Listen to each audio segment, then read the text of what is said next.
Hello, everyone. Welcome to the fourth discussion of The Darkness That Comes Before. Today, we discuss the part of the book that tells us why the book was named what it is. Uh, with me, I have our usual group of friends. Carl, would you like to start us off with introductions? Yeah, excuse me.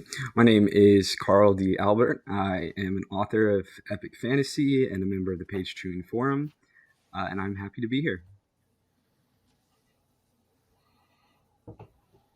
Nice. Dan? Am I the next order? Okay, Yeah, yeah. you can just go Yeah. clockwise. Yeah. Fair enough.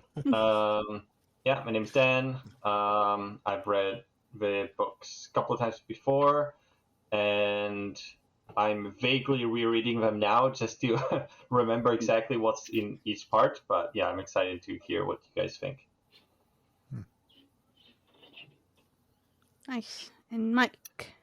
Yeah, I'm Mike, and I'm also a member of the Page Chewing forum, and it's my first time reading the book and the series. And I'm Steve. I'm also a member of the PageChewing forums, and it's my third The time god reading. of PageChewing. No, not quite. But it's my third time reading it. I'm still picking up new things that I missed the first two times. Oh, speaking of picking up things, I think it was Eric had a comment about our reading of the epigraphs last time. Whether you picked something up during the poem that Carl had read to us. Maybe just a yes or no answer for Eric. I'll have to look into that comment. Yeah. I'll look into that. Cool. So What what are did we going to everyone talk about? What? I'm sorry. What was it? What is it? Is it spoilery? I mean, it was just a Or question about whether Steve's ears perked up because his did. But Do you okay, have yeah, the epigraph there to read, or do you know it's which? yeah, I think I know which one. Let me see. I think it was wait. It's I have the better if memory I of a mouse, so I don't remember what it was I it read. was probably the one on page 273. Let me double check. Wait, no, that's not a poem. Which one did we read? Then 254. Yeah, so did Myers perked up during Dan's epigraph reading? Yes. I think he meant Carl because Dan wasn't here last time. But Nope. Yeah, I'll check into that. And I'll re-listen. Yeah. It's the epigraph for chapter 9, Dan. Okay. Well, now I need to find it. Okay. Yeah. I'll look it up. Yeah.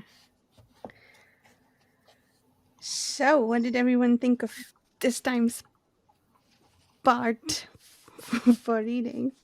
I loved it. I didn't think it would be easy to beat what we read last time, but we met a new character who might have almost as much investment. Maybe not. Like I'm reserving judgment, and I really loved the discussion on the meaning of the darkness that comes before. That was awesome. Yeah, there was a lot of really great stuff. I would confess to struggling with Surwa's storyline a lot. I Mm. just found it extremely bleak. Mm. Um, and amidst everything that had happened, and to be honest, it felt to me not exactly repetitive, but a little bit repetitive of the stories we've already been seeing with Esmanet. Yeah.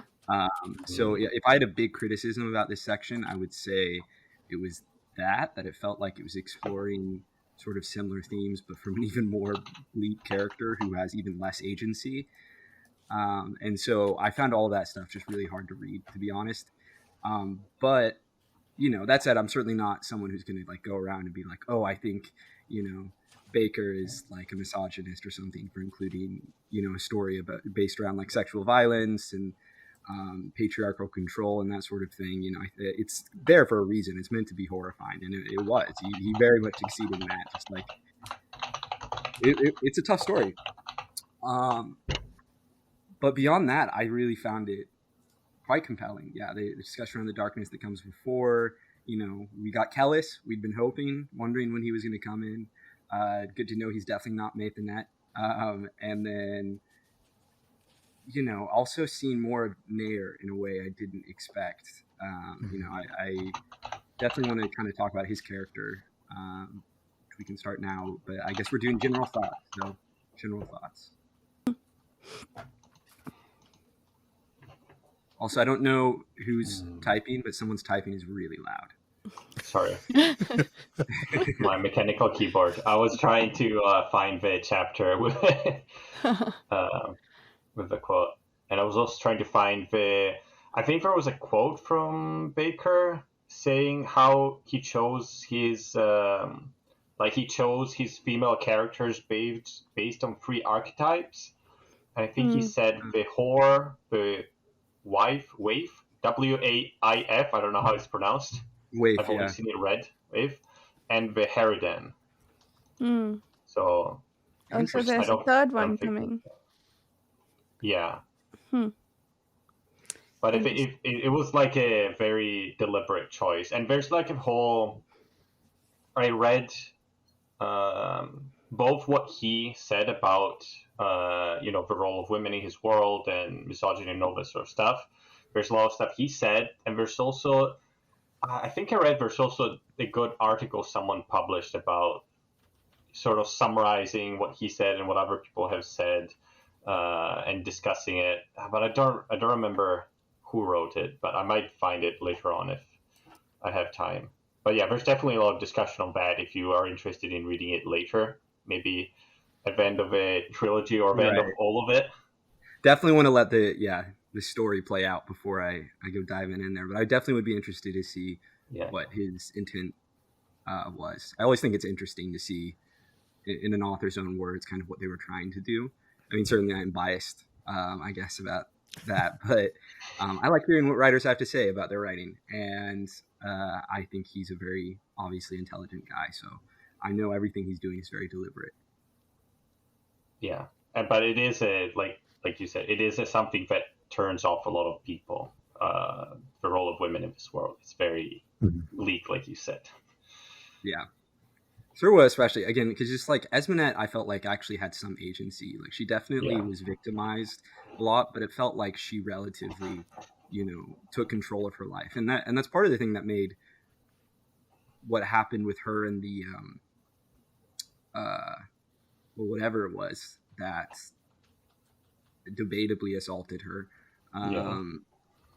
So gripping and horrifying was that it was like suddenly subverting kind of her own sexual control and her own sexual agency. But with, Surwa here, it's just like all she's ever known is violence and no control. And, she was sold as a girl. She had that brief, moment of, not moment, but like years of happiness and then just horror nonstop. And she latches onto Kellis, which is interesting. And I definitely do not read, I'm curious what you guys think, but I do not read Kellis as being truly altruistic or genuinely tender with her. Just having like been in his perspective in the prologue, I think he's just fully manipulating her and is very knowingly, kind of stringing her along for his own uses. Which is interesting because like, what use would Kellis put her do? I'm curious. Like I can't think of what. Right now, she's probably weighing them down. But I desperately wanted a Kellis perspective. Like we saw how he was trying to manipulate Nair and somewhat failing, but largely succeeding. But with what's her name, Survey. I would have loved to see what Kellis is trying to do because there are parts that make me think, oh, he genuinely cares for her. But then there's other parts, like the last bit, I think towards the end of the chapter, where he's almost this like godlike person and it's almost clear that he's manipulated her into thinking that he's a god, or it feels like that. And if that's his goal, if that's a happy side effect for him, I'm interested to see where that goes. But if he did that deliberately, why? So that's a very interesting thread, I think. I wondered that too, because it's like a lot of his actions, I can't wrap my head around why he would be doing it other than compassion. But we've also seen him do this sort of thing before, and I mean, I guess it helps maybe to have another tool, you could say, to offset Nair, who is so, he definitely influences Nair. Like you said, he's not 100% successful like he is with Surway, who's just, I mean, she is drinking the Kool-Aid 100%. Yeah, but I'm Serway curious. doesn't have any power, right? So Right. why does he need her, right? Yeah, exactly. That's the It's thing. interesting. Mike, I'm curious what your thoughts are. I realized I was on mute.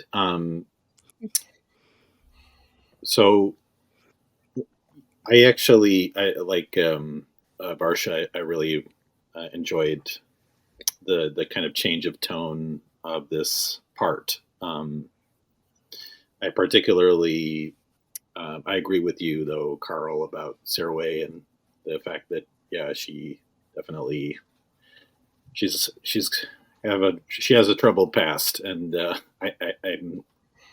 I'm very curious about the relationship. I have many questions. I might hold off for now about her relationship, but I kind of I had written down that it seemed like insta love, instant falling in love, which I was just like that. Yeah, something. But she anyway. I won't go into it, but I definitely noted that. And so I had questions about um, and also questions Go into about it. how We're talking she about it. supposedly Yeah. is having his baby, and yet they have not had sex apparently. But maybe I misinterpreted that. And then one other theme I just want to mention quickly is there's just a lot of father son stuff throughout. It just comes up over and over again, and I think there's a lot more. There's also more to this whole where we want to kill this man. I don't think it's just about killing Moengus. I think there's a lot more to unpack there, potentially, Yeah. but that we just don't know about. Oh, sorry. One Father. other thing is we also heard not just the darkness that comes before, but there was also mention of the Prince of Nothing. So it's like, That's right. I don't know if you're supposed to get excited when you're like, oh, I mean, that's something you should, obviously you're going to catch. So We used to What are we? Some kind of Prince of Nothing? we used Hey, we used to do that with Indian movies a lot. They'd have these mhm. vague, interesting titles, and then when it comes on the screen or someone says it, we're like, "Oh, the title!" Just for no Yeah. other reason than that it's showing up. yeah. And the actor looks at the camera and Hmm. winks to you. It feels like that sometimes. Yeah. Mhm. So I I, guess. I Sorry. Go ahead. I was just gonna say I want to talk more about the father Mhm. son stuff that Mhm. Mike touched on, because that was something I noticed particularly too here, and I noticed it in the context of that. I definitely felt like there was some weird. Um, I wish I could remember the specific section. This is the problem when I don't take notes. That there were some like interesting kind of Abrahamic like Yahweh Jesus vibes with Moingus and Kellis, and like a part of me was like, it made me wonder about where their story in particular is going. Like there was this particular, I want to say it was just something. Maybe it was about Surway and how she viewed Oh yeah. Kellis, and like the coming of this like prophet almost, and that there was this like, like he was like the second coming, like he was the father. Or no, I actually think it maybe was Nair and the way Nair was thinking about Kellis, where like they were almost the same person. Like when he first sees Kellis, he like mistakes him Hmm. for Mongus, and there was this just like I remember something in the wording of one of the passages made me just think really distinctly that like there was this weird kind of dark, flipped over take on sort of the classic like Christian God Jesus, aspects in Moingus and Kellis that I thought was like an interesting parallel, and it's definitely something I'm going to keep my eye on going forward. Their whole dynamic, I'm curious to see how that plays out. Yeah, I guess also the obviously topic, like if we think we're thinking she's got Callus's baby, there would be some sort of I'm not gonna say virgin birth, but there's some sort of parallels there, right? Yeah. If they haven't had sex or anything, so which is also similar. But like you said too, like the father and the son, or like the son following the footsteps of the father, it's very, very Old Testament, or like you said, Abrahamic religions. Definitely. It feels like that. But I think there's going to be more exploration of these topics, I think, and family relationship, right, Steve? Especially in the second trilogy, the second series. You can say that, yeah. Well, that is a tease. Okay. Yeah, a little bit. Yeah, and there's also going to be more. I think there's going to be more callbacks and parallels you're going to see to Abrahamic religion going forward. Okay. So, Varsha, what were you going to say? Go ahead. I forgot. So, Yeah. that's fine. I'll probably remember it again if it's important. But I could start a new topic if that's okay. So I was curious. I did want to ask, I guess, sorry, before we go ahead, since we're talking about Nair and Moengus, or Nair and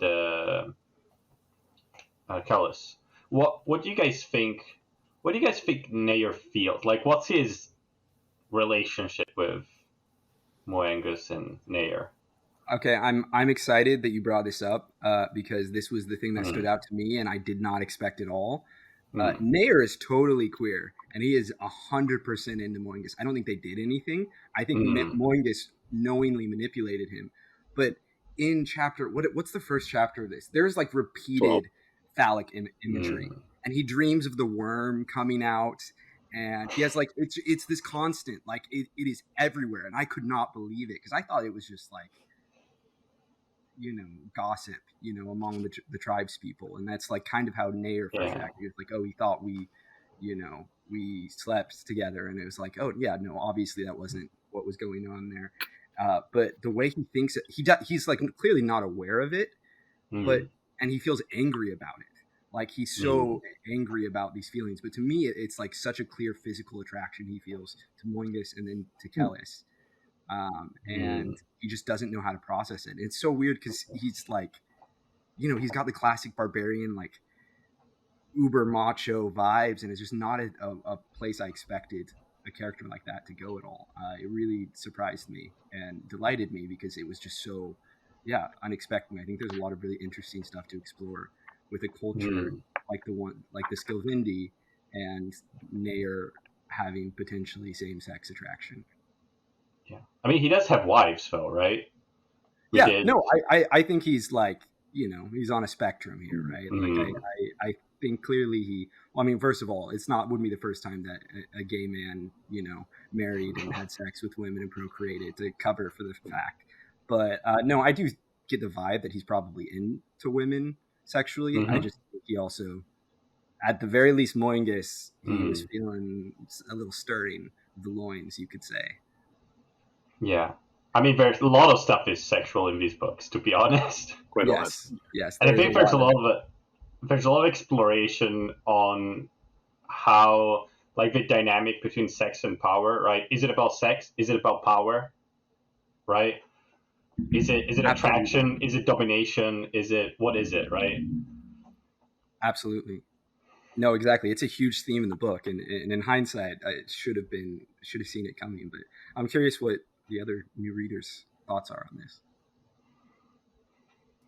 I can't say that I read his anger about his interactions with Moingus as being Hmm. about his sexual identity. I think it's more about how he was manipulated by Moingus into murdering his father. I Mhm. think the actions he took played a lot more into his anger than about his his relationship with Moingus is something to be angry at, but it's because of like what he ended up doing as a consequence Hmm. is how I read his anger. Not necessarily maybe the sexual identity bit is a part of it, but I felt like it was about a lot more than that. But Oh, um I agree, and my argument would be is that it's all wrapped up in that, mm, and that part of the reason he was even manipulated was because of this attraction he felt that he didn't know how to handle or deal with or label, and that's part of his anger. Certainly, it is tied into the fact that like it led to his father getting, you know, killed, and him then getting this like, you know, metaphorical black mark on him. mm. But like I mean attraction, yes, but also isn't there some element of uh manipulation there? Moingus, sure, maybe he used attraction to manipulate him, but if again, like he praised him, called him an intellectual, told him he's different from the rest of the Sylvendi, which like who wouldn't be attracted to that? Um, there was a lot of manipulative elements, I thought, in their relationship. Right. What I'm saying is, I think it's all wrapped up Mhm. together. Is I think it's all related, Mm, and that makes it's sense. like he essentially Moingus was like effectively Yep. grooming uh, Nair, and that yeah, that is absolutely part of what like he's angry about, and that it's just his own feelings about like that he can't express or understand are wrapped up in that too. Mm, But no, I agree. Yeah, it's totally about the manipulation, like in that he was effectively used by this guy, and he's aware of that, and he doesn't like feeling impotent, and it made him feel impotent. How old was Nair when that happened? I don't remember. He's Was like he like 16. teenager? Okay. Yeah, he's a 16. teenager, I think. One of the things from I think this is chapter 12. I absolutely have to write down notes, so otherwise I won't remember. But I did notice that, which was really interesting, is that the mother, if I recall this correctly, gave birth to a blonde child. So that means that Moangus was also like, I mean, we don't know enough about if this was another one of those immaculate births or what have you. But which I had thought, for some reason, I immediately thought of that. But also, like, I thought that description of how it seemed Nair kind of learned that he was able to learn that he was being manipulated. He was able to kind of use that to kind of to in the next chapter when he's with Kellis to kind of defend himself against his manipulation. So I learned that Nair is way more is very intelligent. Um, and that was a new side I think that we had not really seen. And I think there is a section where Kellis even says, or maybe he thinks that he's able to avoid my my abilities or my because there is a section there's mention of um, being seduced by Moangus when he was younger, and that his thoughts were not his own. So whatever he was thinking, I kind of question that because I just there's a lot of cases where I'm just not really convinced about. I don't know if that's unreliable narrator or what, but I'm not totally convinced about what is on the page is really what's going on. Quite a lot in this book, which I like. Um, yeah. Yeah, the characters is definitely unreliable. I totally agree with that. What they think is not necessarily what is real or what is true. I mean, Yeah. this whole thing is about perspective in a big Mhm. way and identity. This book. But do you think it's a on purpose unreliable narrator, or more like, sometimes it's people, you interpret things in different ways, or you don't admit to yourself, or you just, right? Yeah, Or you don't know how you're feeling, right? Or why you're feeling the way you are. yeah, I think it's more like character perspectives that, who Right. we are getting the information from, and then we have to assemble it and get the various points of view. That's why I really want a Kellis point of view for the relationship with Surrey because I want to see, like, I don't know, I want to see if there's any, for lack of a better word, human element to him, um, which, based on what he told us about the darkness that comes before, there probably isn't. Right. And even there was this. He even says something like, "The only thing that matters is mission." That's I was Mm, like, well, you're kind of. But I don't. He's kind of a young guy. He's kind of naive too. I think because he hasn't been out in the world, so maybe who knows? yeah, He's gonna change. And I assume. he Otherwise, he'll be kind of boring character. he did have one moment of humanity, I guess. Was it when Nayur, was it Nayur who was taking advantage of all the women that they found? Like Survey was one of them, and there was a note about how he felt outraged, like he was observing something that was foreign to him, and it was outrage that he was feeling. I'll try and find the quote because I'm probably misquoting it, but I thought that was interesting because that feels like he's developing some thoughts that he's not like strictly manipulating and like creating himself, or have full, that he strictly does not have full control over. But yeah, it might take me a bit to get Yeah. there, so we can we can keep talking. But what do you guys think of what he said, like the darkness? Do you guys, what do you think of that part? Like that, what it means. Does it resonate with you? Do you think he has some sort of, he's saying some sort of truth, or is it's just bullshit? Can we read the passage? Does someone have the passage pulled up? Uh, I have the section where um they talk about the logos. I don't know if that's the same. Is that the same thing? I think it is, yeah. I think page 357 and Yep. 358 in this copy of the book, Oh, or chapter, I don't know, 11, what is it, 12. the Dunyan have surrendered themselves to logos, to what you would call reason and intellect. They seek absolute awareness, the self-moving thought. I don't want to read the whole The part. self-moving. Maybe there's another part before that.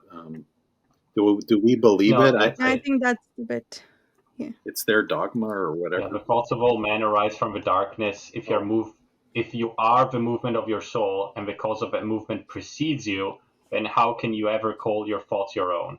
How can you be anything other than slave to the darkness that comes before? Only the logos allows one to mitigate that slavery, right? Only knowing the sources of thought and action allows us to own our thoughts and actions, to throw off the yoke of circumstance, right? It's a lot of, Mm, like you can do a, yeah, there's like philosopher that has spent their whole life thinking about this, right? Yeah, there's definitely a lot to unpack there. I mean, does it ring true? I definitely think, at least in part, the idea that things, ideas, thoughts, direct us, that a lot, most of us are not immediately aware of or consciously aware of, whether it's, things we've experienced, or, just all the ideas that have been shared over time that gradually reach and influence us. Or even if it's something as deep as, like, we know generational trauma is a thing, and that, the DNA remembers. And so I definitely think that there's some truth to the idea that, like, you almost need to be aware.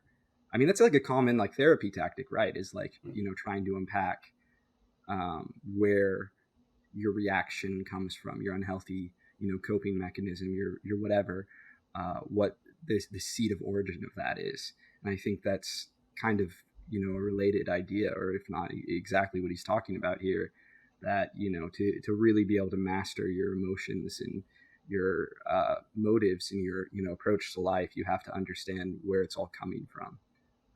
And it's such a big idea, right? Because like even just saying that like doesn't like quite grasp the totality of it, but it definitely rang true to me, in terms of just like the subconscious and kind of ideas of the collective, unconscious, and how we're all influenced by things just beyond our control. Maybe we would not all go to the same conclusion that only through reason and intellect you can dominate that, but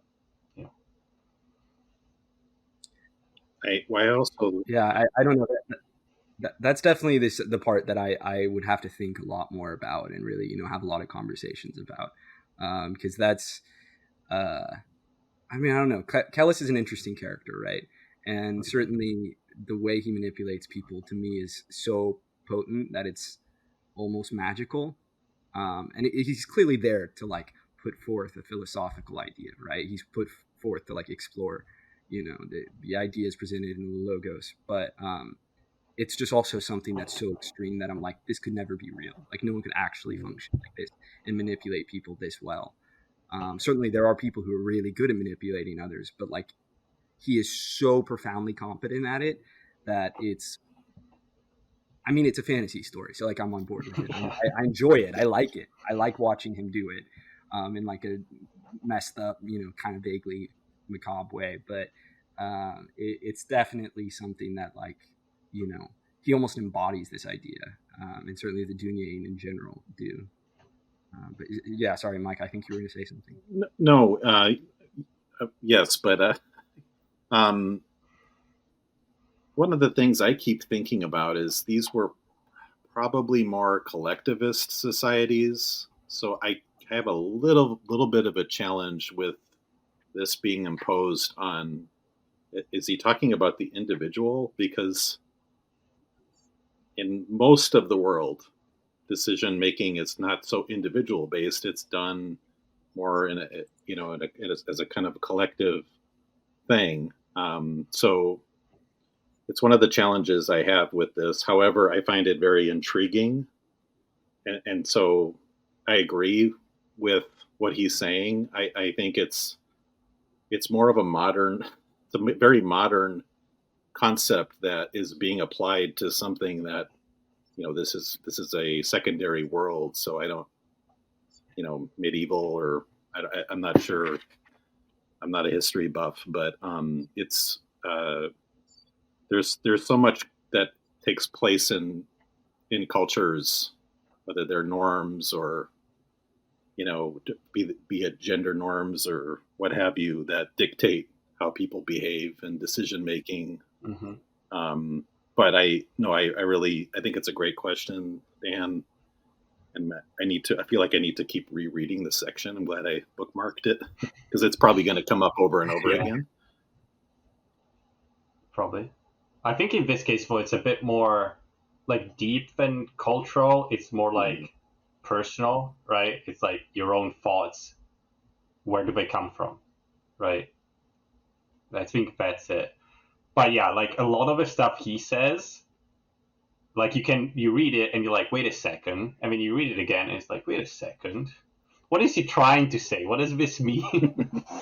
There's a lot of yeah. I agree with you, Dan. I do think it goes beyond that, but I do think the cultural aspect is part of it, because I think the cultural aspect, like fundamentally, like Mike was saying, helps shape perspective and helps then therefore shape decision making and thoughts and ideas. Yeah, and so I think that I think they're all tied together. Is sort of in the same way we were talking, the sort of resentment that Nair feels. I think there's like a lot going on here. It's not just one thing. Yeah. Which kudos to Bakker, that like clearly, one, he's thought about this a lot. I mean, he knows philosophy, right? He has like a philosophy PhD, or at the very least, he was getting one. I don't know if he completed it or not.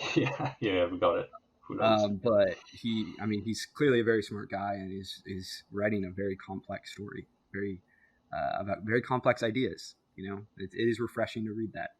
Yeah, I agree. Yeah, no, I just meant that I do agree that culture does shape how you think. I think what he's saying is that it doesn't. What he's saying, but that doesn't mean I agree with what he's saying. Yeah. Right? That's what he thinks.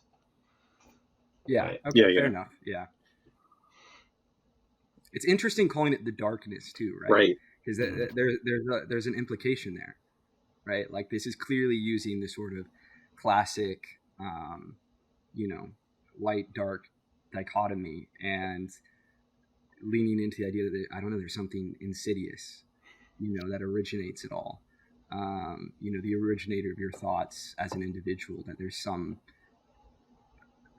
maybe even before original sin, right? Like that it's just like baked into things, bakered into things, if you will. Yeah, I don't know. It is very interesting. That the darkness does not reference the first apocalypse. I mean, it was a dumb question. I don't think so. I think it's like It's the nothingness. Sort of philosophical idea. Yeah. I got really excited at that bit because it was very interesting to me. I am very interested, I guess, in questions of consciousness, if you will, and this feels like an exploration of that. And I guess one of the very popular questions in philosophy is like, what is the nature of thought? Where does it originate?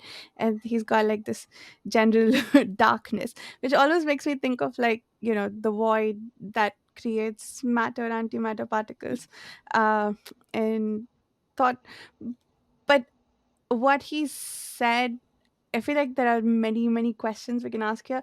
For instance, I think it is implied later on that the sources of thought that Kellis and Moengus and the Dunyan in general are apparently not prey to are, things like history and culture and other things that shape people's thoughts generally, right? Like I forget where, but that's implied that these are the things that other people source their thoughts from, but these guys are not prey to.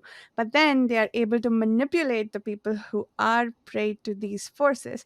So then how do you manipulate without also being deeply familiar with that?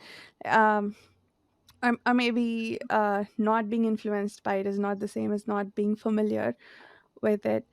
And then there is another implication which he calls out pretty explicitly here, where Kelly says sentiments like a son's love for his father simply deliver us to the darkness, make us slaves of custom and appetite. The shining blue eyes held Nair's own impossibly calm. I don't love my father, plainsman. I do not love. If his murder will allow my brethren to pursue their mission, then I will murder him. So it sounds almost like he's saying that um, not being slave to the darkness, whatever that means, whatever that looks like, I don't understand yet, but means that he's basically an emotionless person, right? Which, I don't know, I was trying to figure out. I thought one of sociopath or psychopath was the people who can manipulate others without really Sociopath? sociopath, right? I think so. Yeah, Yeah. who can that sounds like that Kellis might be one of those, maybe. It's the lack of empathy is like one of the diagnostic things. Mm. It's the manipulation may come as like a part of it, but it's the inability to like empathize. Mm. Certainly Kellis. I mean, that's why I read his interaction with Surway as Oh yeah. Malignant. That's not the right word. Malevolent. Is that like he just doesn't, when we were in his head, he doesn't seem to feel empathy. Mm. Like, or if he does, it is extremely muted. That he is part of his whole Dunyan, logos philosophy is he's managed to like cage that human part of himself, and it's very interesting. It also means I do not trust him at all. Yeah. I mean, who do you trust? But he's very intriguing character. Do you trust Nair? I would not trust Nair either. I think I would trust a Camion. Honestly, I feel like a Camion's pretty loyal, all things considered. As far as spies go, I think he's probably pretty loyal. Esminet, Hmm. if depending, certainly, Not Compass. no, no, not confidence at all. No, no, sir. Steve, I want to hear from you. What are some of the things you highlighted? We haven't heard from you in like all these 40 minutes. No, I'm soaking up the conversation. I love the back and forth between Nair and Kellis, and Kellis trying to find a way to manipulate Nair, and then thinking to himself, well, like my father also used the same method. Like this is the same path he used. I think that was interesting. I have lots of notes on this section, but lots about deception and truth. A couple of the quotes is on 362. Nothing deceived so well as the truth. I thought that was great. And That's a great quote. there was something that when he met Serway, there was on 383. He says something that I caught.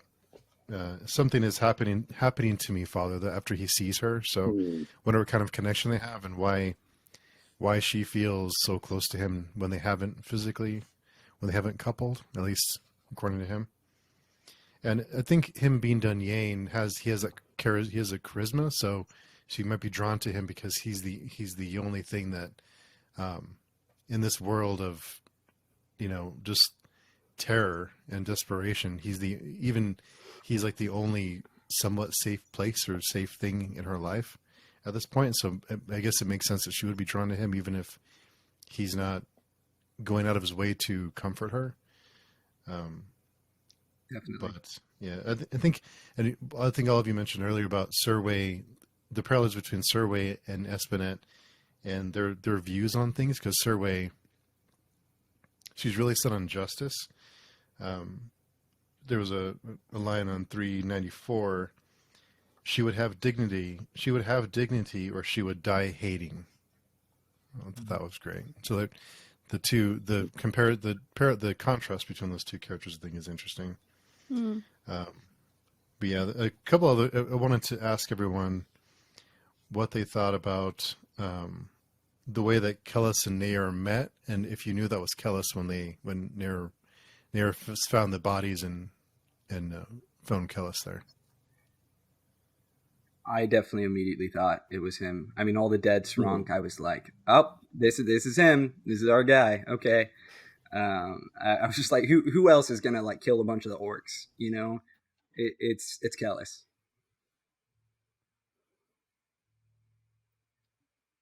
I will say, I think it on that note, it is.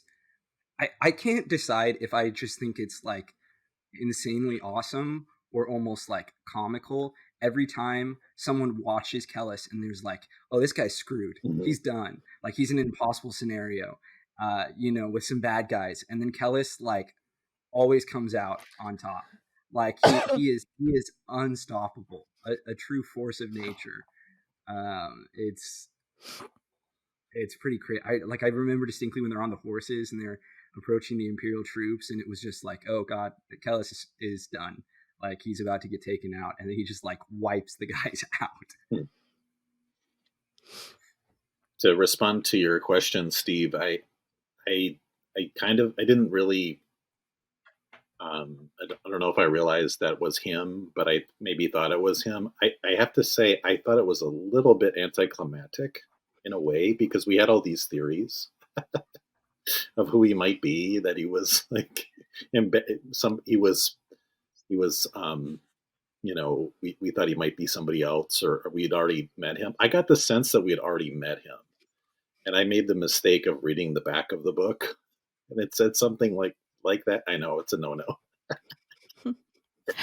Which I'm kind of mad at, by the way. This happens like 3/4 of the way into the book. Why is that in the summary? Why? It was kind of. I don't even know what you guys are talking about. What is this? Is this something that's already happened? Can we talk about this? Well, Yeah. am I going to be spoiled? Only thing that I remembered, and I haven't gone back to it, is something about like he Kellis is traveling with them. So I just assumed he was already. Oh, Yeah. I don't recall exactly what the words were, but no, but really, no, it was. I think we were poised and ready to see him again. We talked about it the last time. So yeah, it was. Yeah, it was great to. I just really enjoyed, frankly, the especially the last two chapters, because he's such an intriguing, weird character. And the one thing I want to comment on, and I think it was related to what you were saying, Carl, is I feel that um, Kellis is kind of like a cult figure. mm-hmm. I know you used the word grooming, and I also felt that, but I feel like he has the potential. He can do much more than just influence a few people. You know what I mean? I feel like he has this potential to be like, and the word the phrase that they used, shucks, the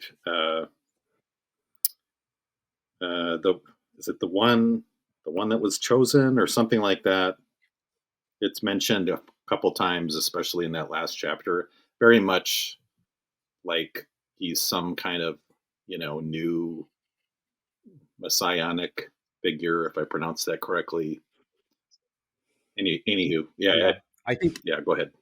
I think what you're talking about is the exact same like section that made me like really think of the Abrahamic, father and son vibes. That there definitely was like very clear like prophet, chosen one sort of holy figure imagery or like verbiage around Kellis, but obviously with the underpinning that like he's not a truly pure-hearted figure. Like he has this, sociopathic.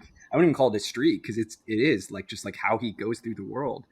And that's the question for me right now is like I don't trust him, but I'm like, is he well intentioned at all? Like, does he mean to improve things for people? Like he clearly doesn't care about individuals, but like what are his perspectives about like humanity as a whole? Is he like an ends justify? I mean, he's clearly an ends justify the means guy, but like, are the ends he wants like genuinely, good theoretically, like or debatably good? That's the stuff that I'm really uncertain about right now. At least partially just because we haven't been in his head enough, and we don't really understand exactly what's going on with his father and all of that. What occurred to me as I was kind of rambling about Kellis being impossibly badass was the Dunyain, I guess, are warrior monks. Like clearly he knows how to fight, but like I guess in the prologue that hadn't really settled in for me, but like that's how he learned how to fight, right? Like it was the Dunyain who taught him, right? Presumably, so they must be like kung fu monks. I think Or he am fights a bunch of strength, right, in the beginning, in the prologue or Yeah, something right. like that, right? He fights that. He shows definitely some prowess. Yeah. He only gets defeated by like the whatever guy with magic and super powerful, The non-man, right? yeah. Yeah, the Which, by the non-man, way, right? that was the epigraph that I read. So if someone left a Mhm. comment about an epigraph, it was that. It was the one on the non-men and how men, like humans, are like, beings of like flesh and love or something like that. I mean, I have it here. And the non-man king cried words that sting. Now to me you must confess, for death above you hovers. And the emissary answered, ever wary, we are a race of flesh, we are a race of lovers. It says Ballad of the Inkoroi, ancient Kunyiri folk song. I don't know how to pronounce You this must know thing. how to pronounce it because you've read it a few times. No, I'm just kidding. I don't know. I just see an umlaut and there's a hat on the U. I don't know how to pronounce a hat on a U. I don't know either. That's a good question. Do we like? There are audiobooks for this, Yeah, right? Yes. I've been tuning into it periodically here and there. I'm curious how they pronounce things. Like, do they pronounce things like they're laid out in the glossary? Do they? Totally random side question, but I'm just curious how the narrator. Because sometimes narrator, like the Song of Ice and Fire narrator, like famously mispronounces like all Mm. the character names, and so I'm curious, if what it's like for this series. Well, the only thing that I can say that may or may not align is the main characters where we have the pronunciation. Um, but yeah, I don't know. It helps. Otherwise, sometimes you can kind of get caught up in how to pronounce something. At least for me. Mm. How do the narrators, or the narrator, I assume it's just one, how does he, I assume, pronounce like any of the, like, I mean, whatever you listen to, like the characters you mentioned?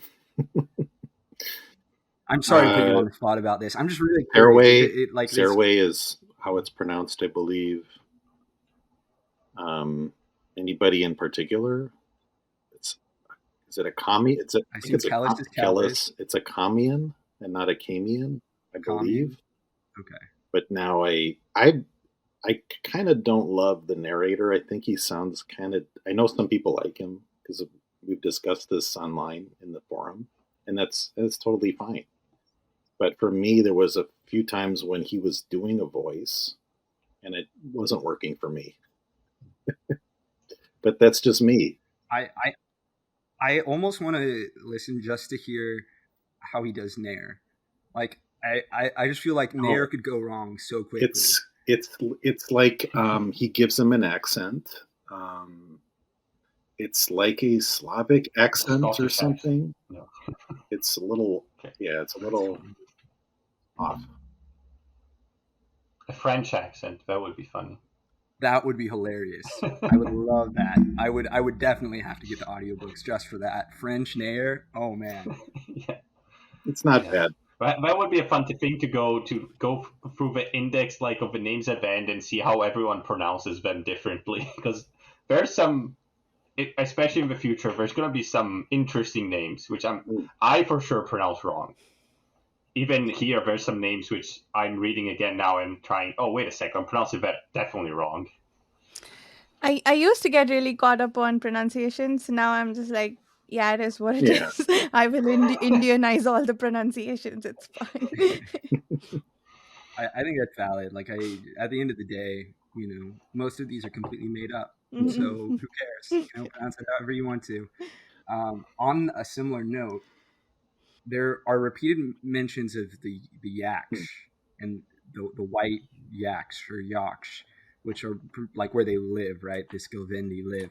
Is that a real thing? I'll admit I just did not look it up, but I was wondering, is this like a type of like hut or tent or I something? assume it was a I think it yurt. was. That's what I assumed, but Okay, it's like a yurt. I Okay. don't know. So- I don't I know. Don't I quote me. thought it was either a yurt or something like his compound because he has multiple wives. So it would be not just one dwelling, but the co-wives around him. So Okay. like a concession or I, a compound type of thing. that was the thing I was struggling with, is I wasn't sure how big to picture it, because maybe they described it. I'm sure he did at some point, at least once, but I did not latch onto that. So I was like, are we talking about like an individual building, like a whole settlement? Like how many buildings? How large should I be picturing this thing? Hmm. And so I was just curious if any of you had insight, and you did. So thank you. I yeah, I was just thinking of mud huts. But also, yaksh really throws me off every time because it's a thing in Hindu mythology. Like the word means some sort of little demon or something. How am I supposed to square demon with huts? I wonder if that's intentional, because I mean, you pointed out earlier, like in part one, that there were some other words, Mm. the etymology. So I'm curious if Yeah, but Baker clearly cares about etymology. He studied philology, so I'm those wondering if that's intentional. those other ones sort of made sense. Like the schoolman whose dreams they have, like his name is Sashwat or like Seshwat, which sort of sounds like Sashwat, which means eternal, and that makes sense because like his dreams are eternally living on in the schoolman. And there was one other which I forget now, but that also made sense. This one just doesn't. Like what is a hut have to do with demons, or maybe it does. I don't know. Maybe there's some connection there that I'm missing. So on first glance, I agree in terms of like, I mean, obviously I don't know the word, so that I can't speak to. But tying the Skilvendi to demons, I think does make sense, and that may be the intention here, right? Because we explicitly found out in this section that they worshipped the no god. That was one of the big reveals that kind of just like snuck on by.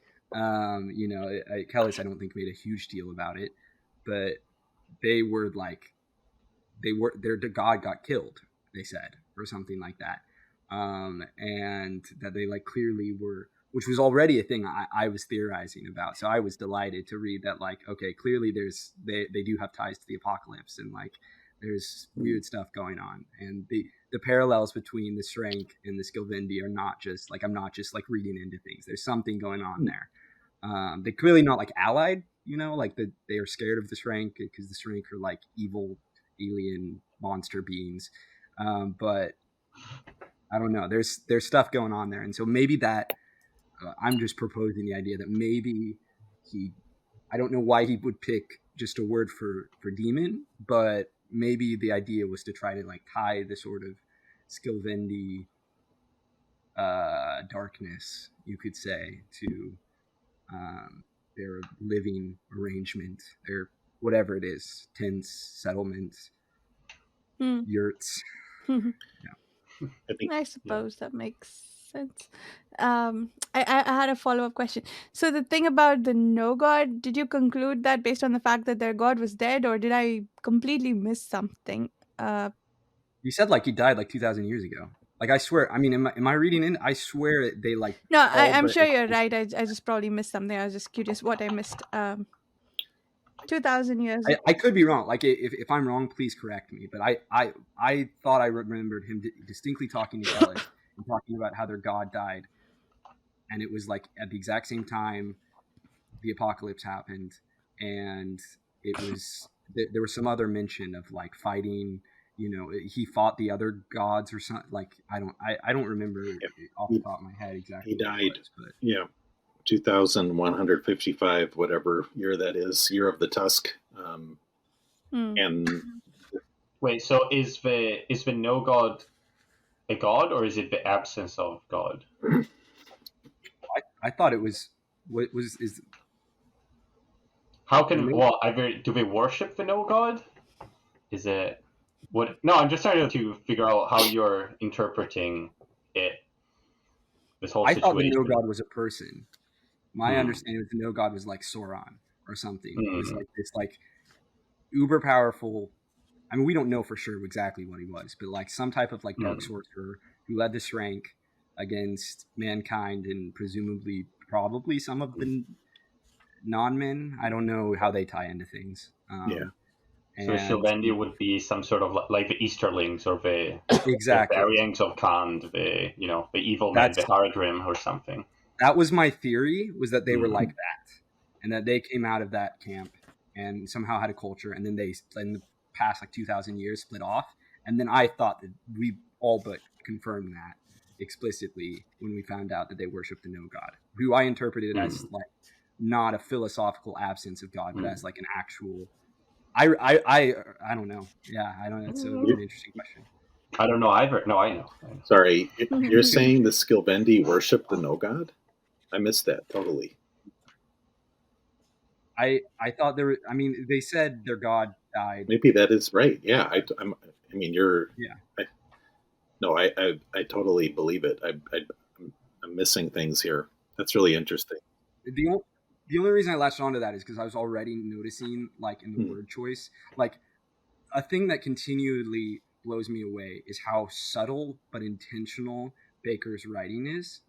Again, like, when I'm talking about the sexual feelings, that Nair had for Moingus and, arguably then Kellis, is just because of how much, like, phallic imagery there was, and, like, talking about, like, throbbing, thick things and like stuff like that, where you're reading it, and if you know what you're looking for, it's there. And then, and similarly here, I was actively looking, and some of it can lead to reading into things, but when it's like repeating itself over and over again, like it was with the Skilvendi and like the apocalyptic Shrank-like imagery, I was like, I was prepared to be, and maybe I'm wrong, I don't know, but that was something I was actively looking for. Similarly now to like Kellis and like the prophet stuff, right?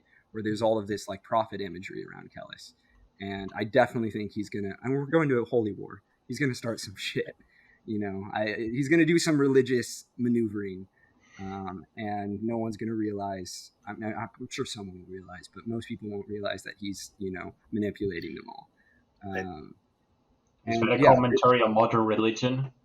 I think, Everything is. I don't know. I invent everything is. and I think what we're seeing with his relationship with Serway is foreshadowing how I agree. he's going to, because to me it's going yeah, it's going to be, I don't know what's going to happen, but he's going to rise up and be something. If that makes any sense. But Definitely. I think that's such such an important insight. There is so much going on, and I can see why people reread this. I don't reread a lot of stuff, but I, and this is also the value of discussing with other people. But yeah, there really is a lot of layers here, for sure. It's crazy just how rich the like history and the lore and how it all plays out and influences the characters. I mean, it is just continuously astounding and intriguing as we continue to unravel the mysteries. And we're only at the end of book one. Like, there's so much we don't know. I just to maybe change the subject a little bit. That last chapter seemed like we were in the Wild West with the horses, and they were pursuing each other. I don't know, people like that kind of thing, but I really, I don't know. I just like also just kind of talking about the writing, that there are these sections that are extremely dense, and sometimes it's political maneuvering, but then there are these passages, longer passages, where you do get a nice sense of the setting and what's happening, and he's building tension, and there's action, and so this is maybe I'm not going to say I was not liking the book. I was certainly enjoying it, but I really started to really kind of get into it. I'm glad we're moving to more of a weekly setting, or frequency. There was one question I mean, I still have that question about the relationship. It's not just the relationship between Serway and Kellis, but it's the relationship with Nayur and Serway, because he clearly is claiming her, right? And there's another word that I wanted to look up. He has put a scar on her that is called a swazand. And I assume that's kind of like branding, but maybe not. Maybe it's scarification, and it's probably more of like, because I think he says something like, "You are my tribe now." It's kind of glossed over, but it's another case where it comes up a few times. I think it's the same kind of scar that the Sylvandi give themselves when they kill. That's why Nayur's hands are filled with scars, because he has killed a lot of people, apparently. Yeah, she kills somebody, right? Yeah. So she killed someone, so she got a scar for it, because she's now Sylvandi. He's accepted her, sort of, more than he did before, it sounds like. Yeah. I guess it's also like you said, Mike, he is now part of his tribe, because that also it's something we need to realize, like slavery. A lot of the time when there's slavery books, people tend to contextualize it into colonial sort of type of slavery, but this is pre-modern slavery, in which a lot of the time the slaves sort of became part of a community that enslaved them, right? If they were women, they were married off to, the people that they conquered them, or even the slaves were not, it's not chattel slavery. They're not treated well, You're right? right. But there can be a lot of difference. Like the educated slave, like would be Moangus, right? Which can sort of rise a bit in power and influence, and can be important. They're not just like labor. He says, The difference in I'm sorry. slavery. No, Oh, no, yeah, go he ahead, Mike. says, I found it. He says, you are my prize, my tribe. Go ahead. I was just going to say, I think, yeah, the difference in how slavery is portrayed, I think, is an important thing to highlight, because it is different here, right? We're dealing with a different type of slavery than certainly a lot of Americans think about. And, I think it showed a lot too in Surway's, like, one of the hardest parts for me to read was how the other women treated her. Mm. Like it just was horrific. And I mean, her dead baby, like that, she was so excited, and they took that little piece of, joy from her. Her only hope, really, in these bleak circumstances. And it's just, the it goes beyond rivalry. It's, just like toxic competition, and the need to assert themselves, and are arguably, seek their own little power trips, amidst their impotency. um it was hard to read about. It was, her story was just, oh man, one bad thing after another. um But it and it is is. interesting how we're seeing a perspective from someone that has no agency, right? Because Yeah. usually, like, a character in a book, they always have some sort of agency, right? So that we can identify through them. We can, oh, maybe you can do that, maybe you can do that, something like that. Or even when we read history, we don't read of most of the time people with no agency, right? It gives us a different perspective, especially in a fantasy book. We don't read about, the slaves. We don't, or even if we read about the slaves, it's the slave that rises up, right? The slave that escapes or finds his way somewhere else and has an adventure, right? But up until now, I guess she's having an adventure, not the one I'd like to have. But it is, Well, yeah. Even she's in one of them. Esmenet, like Esmenet is maybe you would say a lower rank than Surway, but she still has more agency, right? 100%. So even No, though, yeah, you're right. she's a whore, she's everything, but she has more power to do something, right?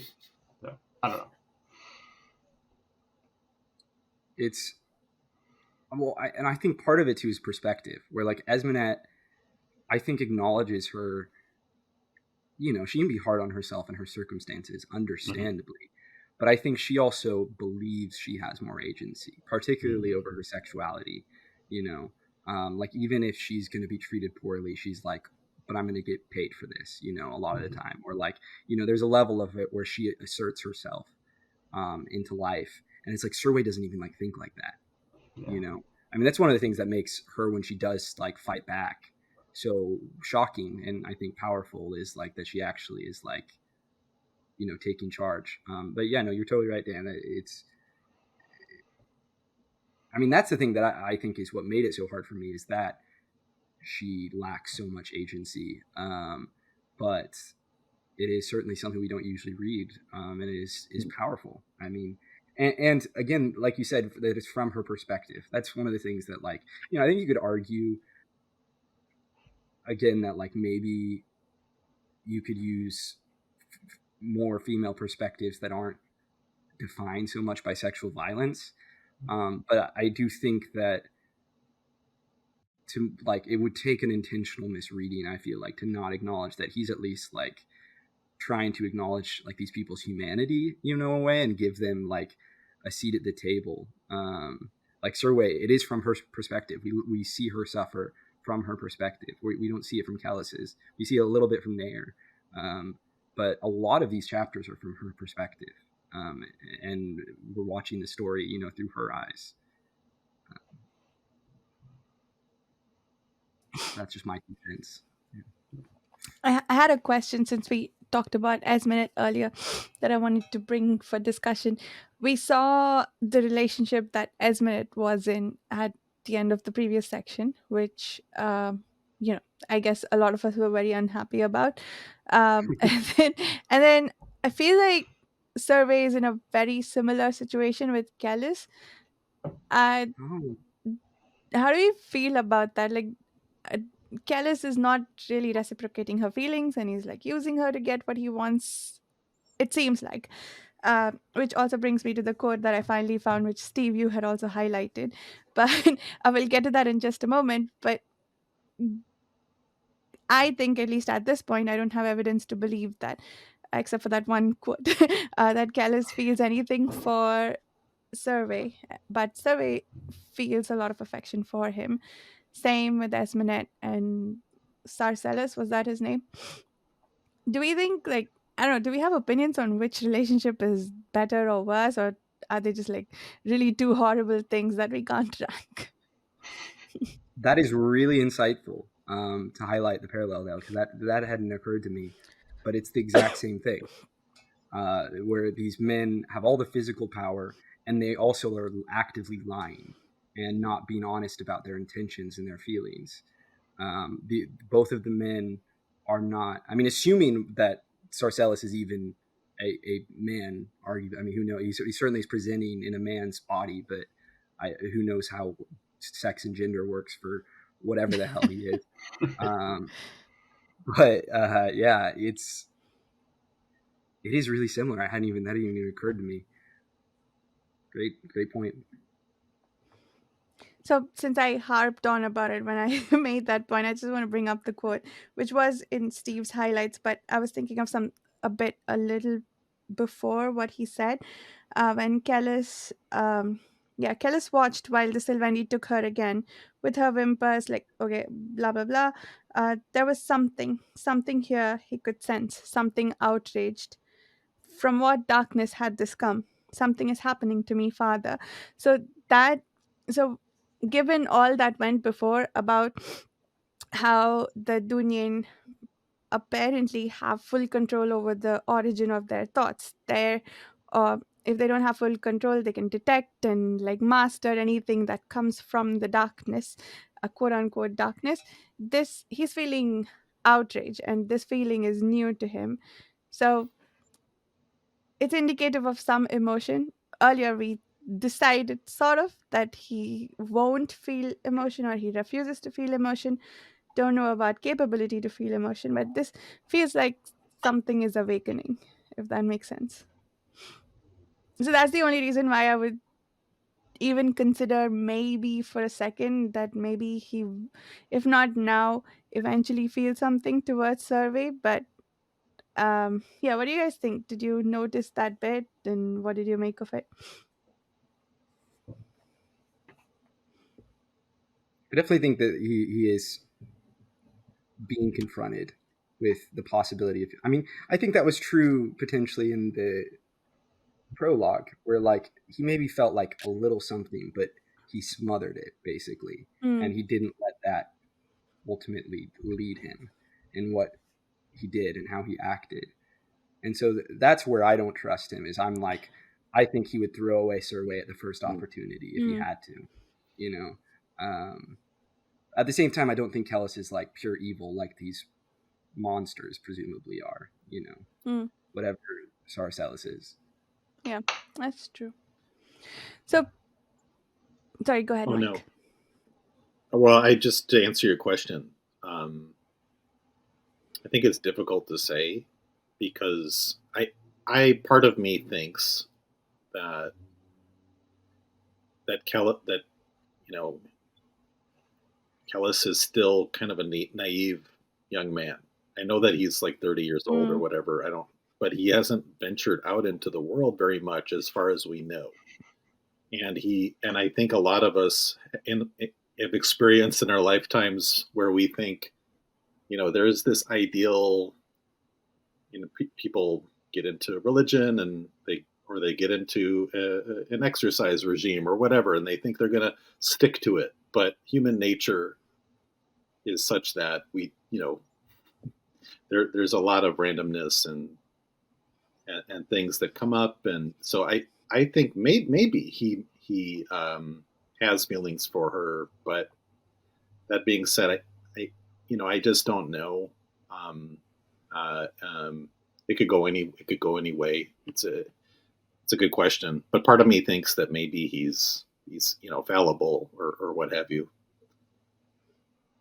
mm, I am curious if he's ever gonna act out on feelings like if he is going to lose control of the Logos, or if he's always going to hold on to it. Where his arc will go, I definitely, I think there are a lot of possibilities. Yeah. I did also find it interesting because I did not notice that, and I'm glad you brought it up because I don't think I noticed even in the reread, or I didn't, or just glossed it over it. But it is significant, like to me at least. It is interesting to me, but it might not be interesting to you because you don't have context. No, it is interesting. I mean, in the context we do have, it's interesting because he has been so unemotional and so lacking in compassion and, even feelings like anger, which anger is a normal human feeling, right? It's like a self-defense mechanism. It's, for us to stand up for ourselves. And it can certainly get out of control and be really unhealthy and damaging, but it's not something he's really expressed before. Yeah. So up to now, like, we've almost finished reading the first book. Who is the hero of the book? Like, who's the protagonist of the book for you? I want to ask everyone. So Because it's not super obvious. I'm kind of glad you brought it up because I kind of had a question that I'm not entirely sure I want answered by the rereaders. Is we've met the title of the book, right? The darkness that comes before, and so like, is that just named after the coolest thing in the book, or is it does it actually have a lot of bearing to the story and the rest of it? And similarly, the series is titled Prince of Nothing, so I imagine that a lot of the rest of it is going to center around Kellis, unless it's sort of a theming thing, and then we're going to meet many other people who tend to be Prince of Nothing. For instance, in the prologue, I thought the the kid who was left behind after everyone died, he's the Prince of Nothing because like he's a prince, but he's not ruling over anything. And I don't even know if it's mentioned explicitly. I don't think it was in the beginning, but now we've explicitly met the title of the series and the person that it presumably represents at this point. So yeah, anyway, my answer is Kellis to your question, Dan. But Okay. Going off what you were saying, Varsha, I mean, you're totally right in the prologue that Kid is the Prince of Nothing, and I mean, so is Kellis as his descendant. Like they're in that way, the on a Surimbor line are the princes of nothing. It's an interesting thought, you had that maybe we would meet multiple theoretical, potential Prince of Nothing. I certainly had just assumed it was Kellis, just because he's a prince of a kingdom that doesn't exist anymore. And so in that way, I guess he's the main character. I don't know. I mean, certainly in terms of like the actual protagonist, like, I don't know, emotional investment and like things that have been done. Like I feel more like a Camion fills that role as the one who kind of connects more of the storylines. But that said, I definitely get the vibe. I mean, I went into the series thinking that Kellis was the main character, so I've been shocked he hasn't featured in more of the book. I knew nothing about Acamian, but to me, he kind of felt like I don't know. People define things in different ways, so I struggle. He certainly feels like the most like POV sort of character. Him and arguably Esmenet too, but Acamian we met before her, so I don't know. What are your thoughts, Mike? Yeah, it's a great question, Dan. I think there's multiple protagonists or potential protagonists in this book. Because when you were asking the question, I was thinking, oh, maybe it's Kellis, maybe it's Acamian, but then we also have Esmenet. We have, well, maybe not Serway really, because we don't know enough about her. She's quite young, but we don't know. So that's why maybe I say she's potential. But then we have those other characters. Well, Nayur. What's his deal? I mean, this is a big question I have. So he's, I mean, a big it's obviously important in writing is what's the character's motivation or what do they want. So what he wants, I this is very basic. Maybe I just missed something, but what he wants is just to kill Wangus. I mean, I think he wants more than that because he's disgraced. He's kind of he's lost everything. So I think it's more than that, but we don't really know enough about him. But then he's formed this relationship with Kellis, and Kellis is what he wants is not clear really to me. And it's not. Is that a protagonist? It's somebody that wants to. He also wants to kill his father, right? I had to go back to that. I was like, is that really what he wanted? Because there is a page where they're both have the same desire or whatever. Maybe that's not answering your question or whatnot, but I keep thinking about their motivation and what's driving them. It's not necessarily good per se. You know what I mean? Yeah. So it's a difficult. Why does Kalos want to kill his father? Why do you think he wants? His father? Yes. Well, he said he wants to kill his father. Yeah, see, that's what he said to Nair. He said, But when we were in his head in the prologue, that's not Right. what he said. He certainly had negative feelings about his father, but I don't remember him ever explicitly thinking, I'm going to kill Moingus. He was going to his dad. He wanted to find him and confront him and figure out why he left. But I don't remember him ever explicitly thinking, oh, I'm going to kill my dad. Until, well, he didn't think it. That's what he said to Nair, which I read as him manipulating Nair, essentially being, I want your help, maybe need your help to go find my dad.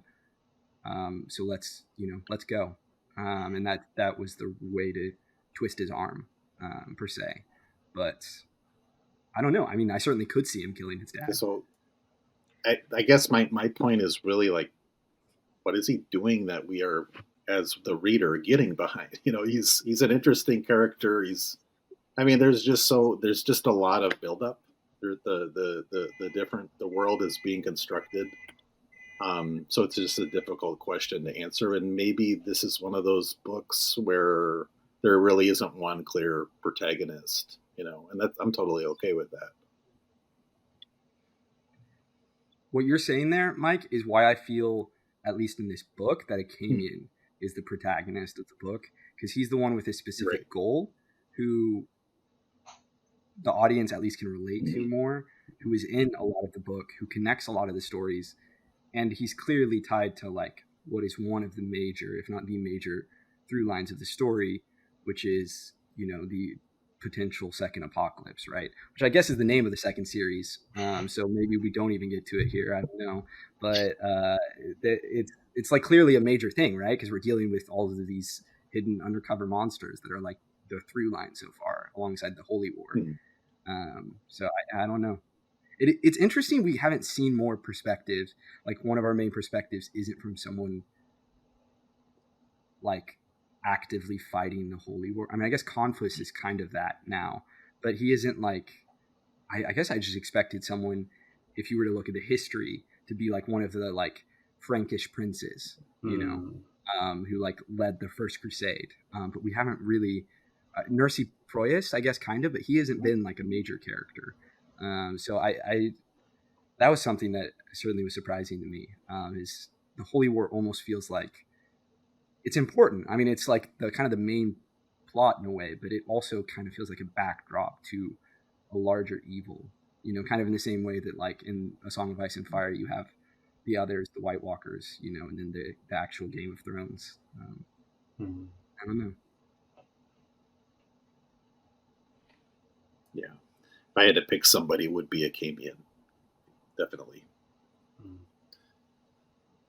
That makes sense. I do remember the first time I read it. By this point, I was like, "Oh, I want Kellis to fail. He's my enemy." Oh. That's how I was. But I've read many people that were reading this book that were like, he's the protagonist, right? Like he's the. I read different opinions. That's why I was wondering what you guys thought. So, I for me, I don't know if this is the right way to think about it. A protagonist is sort of like the most important character, or the one that we center the story around, not necessarily someone we need to agree with. Um, which is why I think Kellis. But yeah, I agree that Kamian is the most likable. Hmm. It doesn't feel to me like it's a Kamian story, though. He's more of a, uh, especially based on the epigraphs and stuff. He's just a witness to the passing of history, which isn't actually centered around him. It has potential to be centered around Kellis, possibly Moengus. Um, I agree with you. I think it depends on how we're defining protagonists, mm, right? Like if I had to name a main character, I would say Kellis. mm, Like Kellis gives me main character vibes. But in terms of like, I mean, I don't know, because I guess you could say Akamian doesn't even really drive a lot of the story, which is what I think of a protagonist doing, is driving the story. Hmm. Um, yeah, it's an interesting question. I don't know. It's definitely a strong ensemble. I mean, one way or another, whether you yeah. can name a protagonist, like it's not something where it's really only about it's not Name of the Wind where it's really about just this one guy's story. It's definitely telling a story about the world, I feel Yeah. like. I think we are. It's not any one person's story. We are reading the stories of Esmonet and Survey and Confess and who's this guy. For some of them, it's some perspective into events, like a person's perspective of an event that happened. For the others, it's their story or arc, if that makes sense. Like I feel like it's a mix of multiple things, but yeah. Uh, we talked about Callus's motivations to kill his father. So I have a few things there that I feel like are uncertain, or like we're feeling that we're maybe being misdirected about by the characters, but I don't necessarily have evidence to back it up. So the fact that Callus is convinced that he's going to find Moengus in Shime, but all we know he knows so far about how to find Moengus is that there are these images of the holy war that's going, but like that's fine because that's going to end in Shime. Why is that equal to we're going to find him in Shime? Maybe, okay, new theory, Maithanet is Moengus. Well, Moingus did say come to Shime, like he in the prologue. Mm, So I mean I think that's why he's going to Shime. that's Beyond true, that, yeah. So he sent uh, him dreams of a holy war and asked him to go to Shime. But yeah, maybe that's not where he currently is. Maybe that's where he's going to end up. There's one other thing totally. that I Yeah. had a question about. Oh crap, I forget. But yeah, I also agree with you guys that I don't necessarily believe that he wants to kill his father, or that if he does, there are some conditions for when he would kill him that he's not telling Nair. Like maybe it's if these conditions are true, I'm going to kill him, but he's just telling Nair as if it's a given truth that when he meets his father, he's going to kill him. Yeah, that's one of the big uh, Nair mess ups that took him at his word for that seemingly, and um, he's definitely still being manipulated. He's shown to be more. Uh, he pushes back more than maybe most people would, but I do think Nair is still unwittingly being directed, Mm. even if he's actively trying to fight it. Just because Callus knows how to push his buttons. Yeah. I mean, if you know you're manipulated, maybe like, are you? He knows he's manipulated, but how? He doesn't know how. Or maybe you're being manipulated to thinking that you're being manipulated, right? Yeah, there's a So which recursive is cycle there. how deep That's does it great. go? How deep does it go? Is it a The double darkness bluff? that comes before, apparently. You know, Yeah, he's yeah, got to he's got to acknowledge the darkness. Goes all the way to the dark. Yeah, yeah. I mean, but in a lot of, I think something that you need to think about when you're Mm, thinking about relationship between characters and motivations. A lot of the time, it's not just one thing, right? It's just like about the feelings of characters. They don't just feel one thing; they feel a lot of things. And sometimes they're contradicting, sometimes they don't know why, and they mix in weird and intricate ways. So there's always one more layer that you didn't think about a lot of the time. There's definitely a lot, driving these characters. Yeah, I think surveys. Sorry, go ahead, Mike. No. You, please. I want to hear what you have to say. Oh, I was saying I think surveys relationship to Callus and Nayur, that's a great example of the complexity you mentioned, right? Like she's willfully ignoring the fact that Callus killed people. She's trying desperately to not like Nayur, and when he's the only protector she has, she finds herself feeling happy around him. So like there's a lot of complexity there that I thought was really well done with her relationship with the two men she's traveling with. Most messed up love triangle. Yeah, there's two love triangles though. That's kind true. Of. That's so. That was the other thing I was going to say when you were mentioning it, Barsha. It's not there's multiple parallels going on with the women and the relationships. So I don't. I mean it's still we don't know much about it, but there is definitely. I wanted to go back because when I thought I read something about that Nayur was sleeping with. Gosh, now I'm blanking on her name. Serway. Survey? Yeah, thank you. My brain doesn't function this time of day, but thank you. Yes, but then this kind of ownership thing or whatever. But maybe I'm just reading into it. But there is certainly something going on. And then obviously with Esmenet and then Akamian and the thing they call whatever. Forgot his name. Sarcellis. Yeah. Not just that, but we also have another triangle of two men and one woman in the imperial family. Yeah. Yep. Slightly different dynamic, but another two men, one woman, grandma. Weird sexual vibes going. We're talking about grandma, right? Yeah, totally. Who molested her son? There and maybe the grandson. I don't know. That's unclear. Yeah. No, but to go off of what you're saying, Mike. Yeah, no, like the baby. I mean, genetically has to be Nair's because Nair's like raped her repeatedly. But that's what she was thinking. Is like she wants it to be. Kellis's, but Kellis hasn't slept. He never did, right? Like that. I mean, that part was just. It didn't seem like it, but that's what I think he thinks. Well, at some point they're reading each other's thoughts, so. But I didn't realize, Carl, that was what I maybe it wasn't as clear to me, but that's what I thought. That I guess he was raping her. Yeah, I didn't. I certainly assumed that, but so that's what my assumption was. That was Nair's child. Yes. But it is a good point. Like, because you said before, oh, we have multiple love triangles.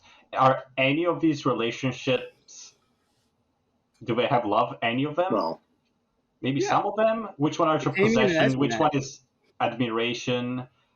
I mean, can there be love if you have such different social positions of power, and, it's like, is it only lust? Are they using each other? I don't know. Okay, so that's getting into certainly philosophical questions about what is love and how are you defining love. Right? I personally think Akamian and Esmond definitely love each other. I don't think what they have is healthy at all.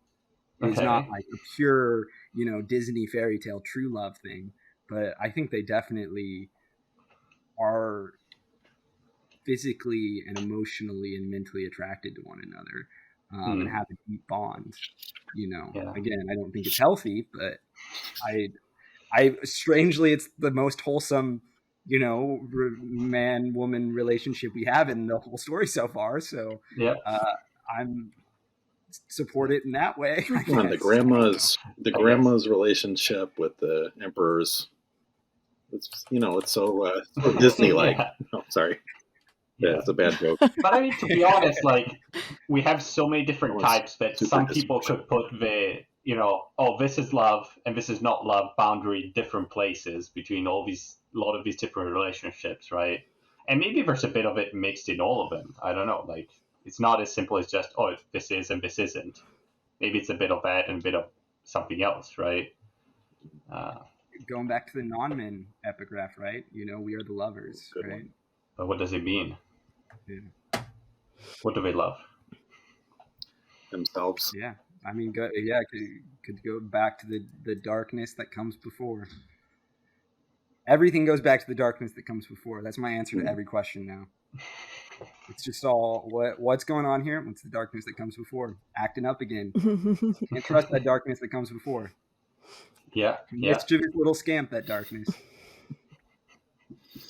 So I only have one other question from my side that I was just curious. At the very end of the last chapter, I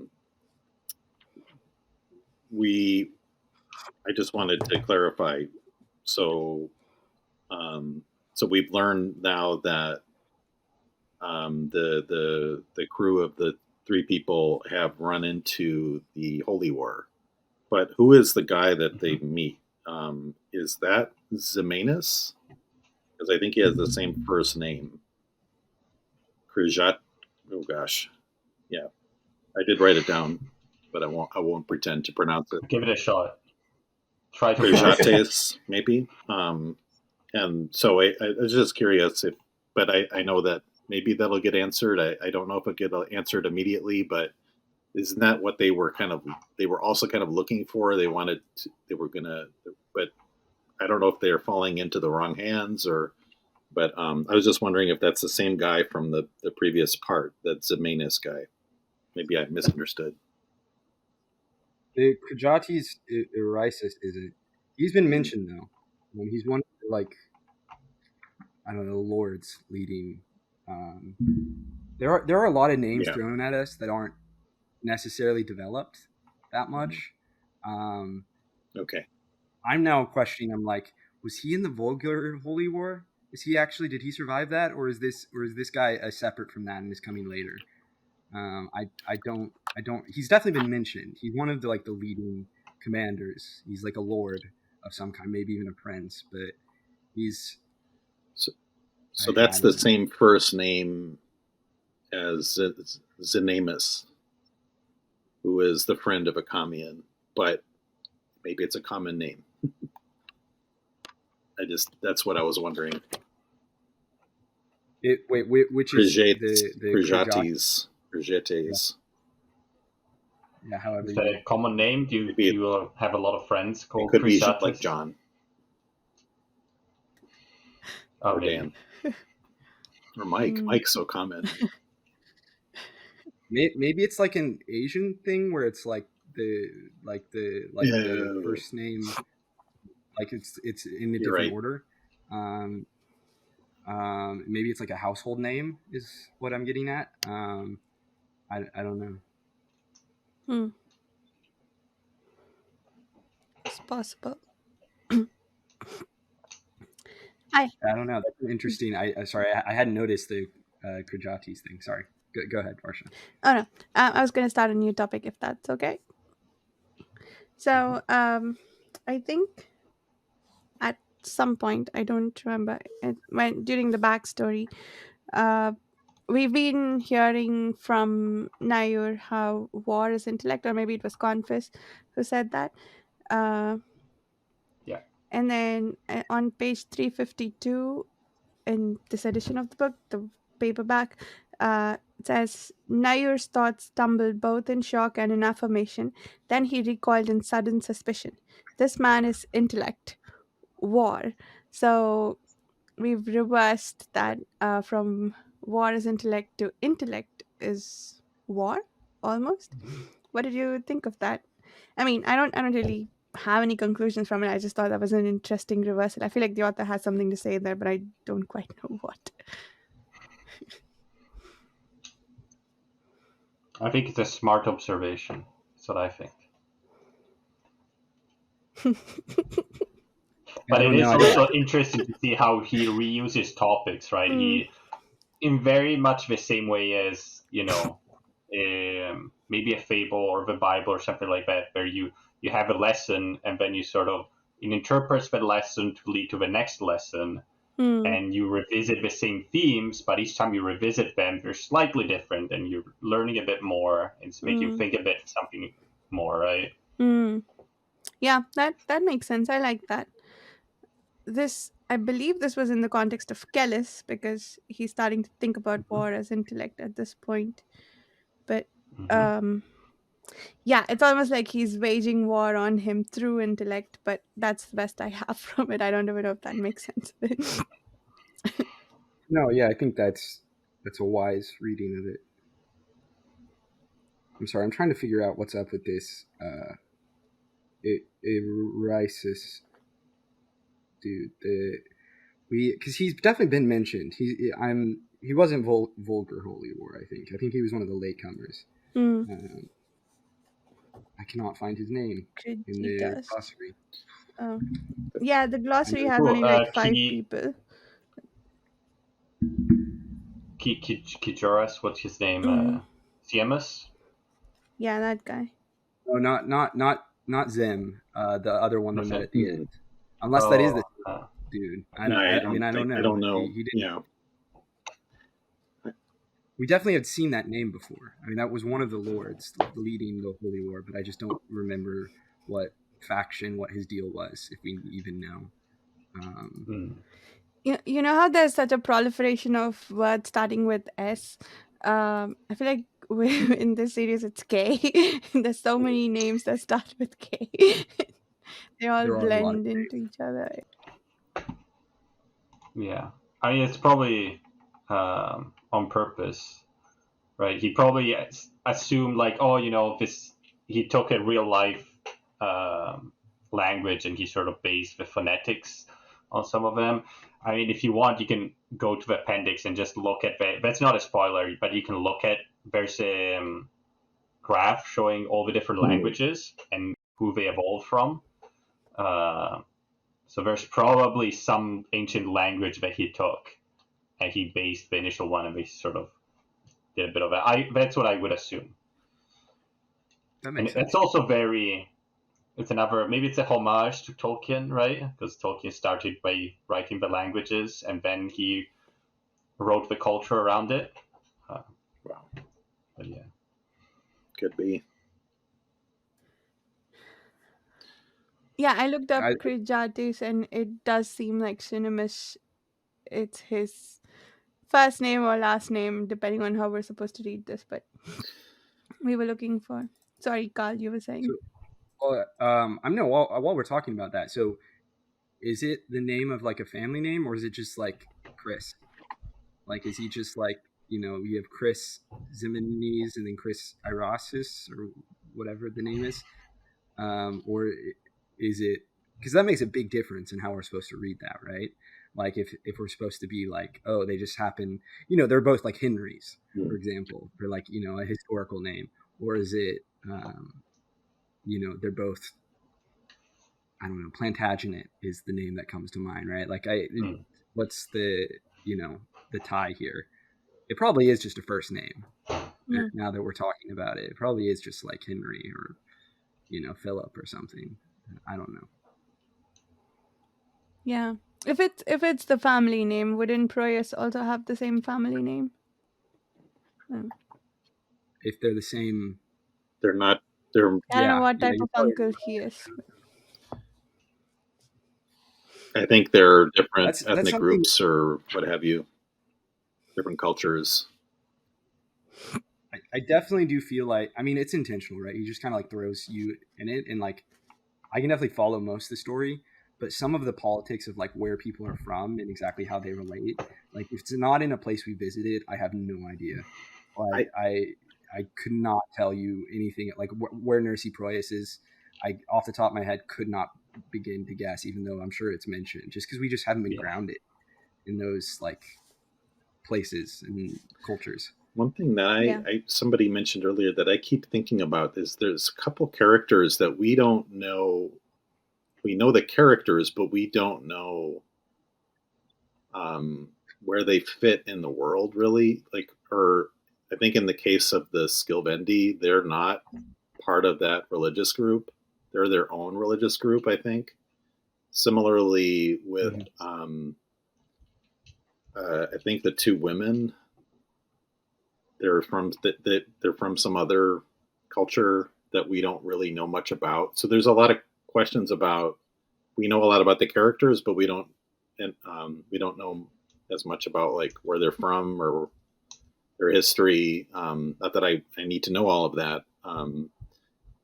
However, we do know a lot more about like Akamian and some of these other characters and where they fit in the world, and so there's still a lot of questions about where some of these people are coming from, because that seems to be really important. But we don't. There's still like mystery about where they like are they like is it are the Skilvendi like some like a completely outside of this the Phanem or the Inrithi? I think they are.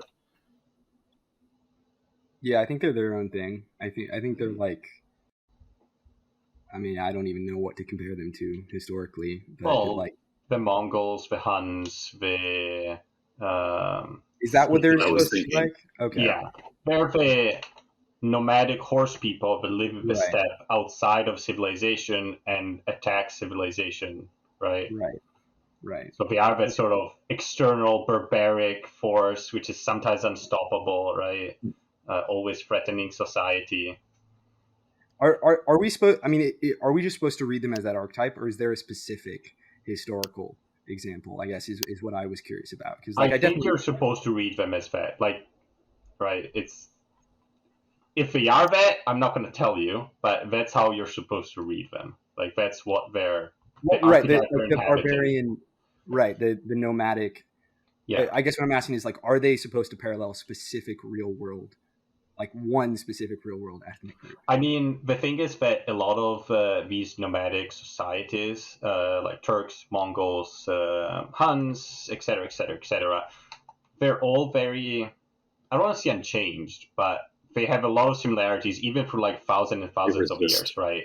The same guys that the British fought in Afghanistan were not, that far dissimilar from the guys that fell down and fought the Roman Empire in early hundreds BC, right?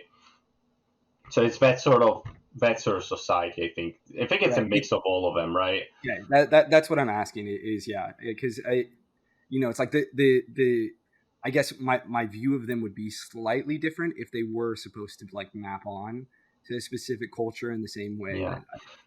I off the top of my head, I don't even know what to compare it to, but but if they just are embodying that sort of like archetype of culture, I think, which is how I had been reading them. I wasn't sure if I was supposed to, because like just knowing where history goes, I wasn't sure if I was supposed to like view them more as like, more Turks or more Mongols, just because with the history of the Crusades, they embody different roles, right? And in fact, the Turks and the Mongols fought. So that's the only reason I was asking, is like the history nerd in me was like, am I supposed to like see a specific like historical relationship here to like just look at, or is it just kind of embodying that kind of cultural archetype? I think so. Yeah. Okay. Yes, I think by that point, by the Crusade point, the Byzantines were only like the Turks would have been the closest thing to that, but the Turks were much more settled by that point. They're not, right. The nomadic horse archers anymore, really. And they were Muslim too, so that it would have lined in more with the font. I always mix this up. Is the Phanim the religion, or is that the empire? I think it's religion. The Cayenne is I think. Yeah, Phanim is religion. Right? Okay, yeah. However, it's they're an upstart faith.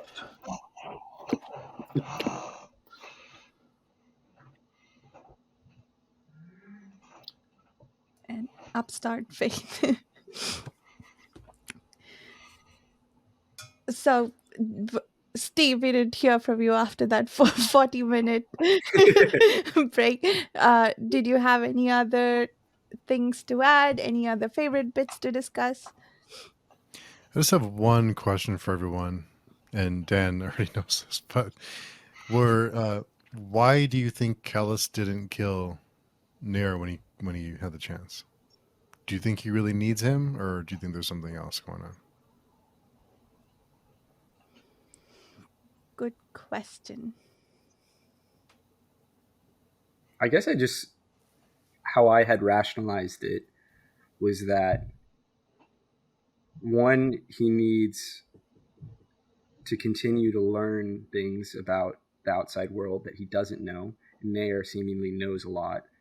And the other is that, two heads are better than one, or in this case, two swords are better than one, that he'd be in less danger with, a real tough warrior like Nair. But beyond that, yeah, I don't know if there's a deeper sort of plan. That certainly was something I've wondered. But isn't he also a liability because he knows a lot about him, right? Seems pretty dangerous move. He's definitely a liability, yeah. When I think of Nair, liability is one of the first words that comes to mind. That brings me to a question I forgot to ask or bring up for discussion. Why do the Dunyan have to stay secret? What would happen if the world found out about their existence? And is it something you train for or something you're born with? It sounds like it seems to me that it could be something you're trained for, because the prince who was left behind in the prologue wasn't Dunyan. But his descendants, I think his descendants, um, apparently are. So that could also be because of interracial coupling or whatever. So anyway, why do they need to stay secret? Why is the mission that the Dunyan need to stay secret? I don't know. That's something I've wondered too.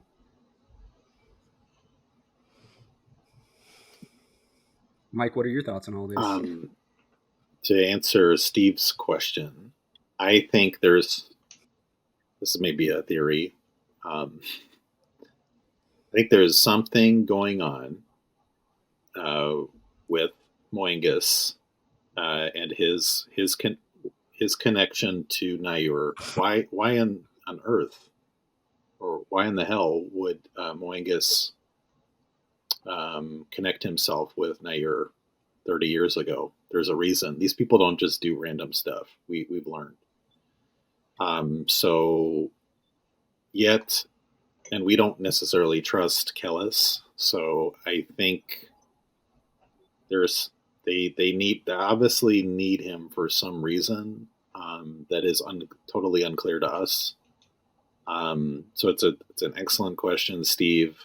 I think it's not the basic what's mentioned, which is like, I think maybe he does need him. That's what they say. That's what Kellis, I think, says or thinks.